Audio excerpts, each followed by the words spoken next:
Hi, I'm here with Lien from CIEL at SB58, and we're going to talk about human rights. So first, it'll be great to understand the intersection between human rights and climate change. So I don't know if you can share an example of how human rights-based approach can contribute to climate change solutions.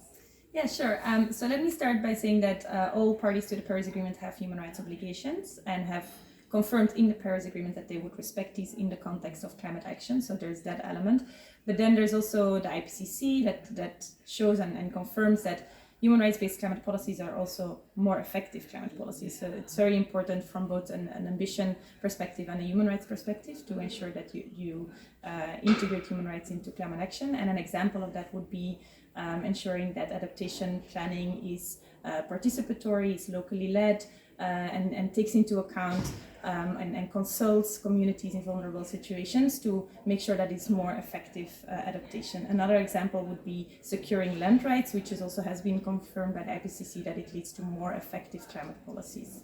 Yeah, that's amazing. And the past 2 weeks have been really challenging, but also exciting to hear some progress on the human rights arena and how we can include this in the negotiations and final decisions. We still don't have the agenda yet, but well adopted, of course.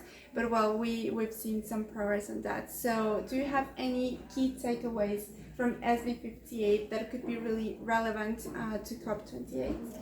Yeah, I think, the biggest progress we've seen, or what has been interesting, is that in the roundtables of the Global Stocktake, that was like the technical phase of the Global Stocktake, there have been many discussions on many topics, and we really have seen human rights in the broad sense, all social dimensions of the Paris Agreement, so also inclusion of indigenous peoples' knowledge and gender responsive actions. That has really come up in those roundtables, and so we really expect now that will be translated into a strong outcome for the Global Stocktake at COP28 that really gives direction and guidance to parties on how to better integrate human rights, and also a commitment from parties to do so.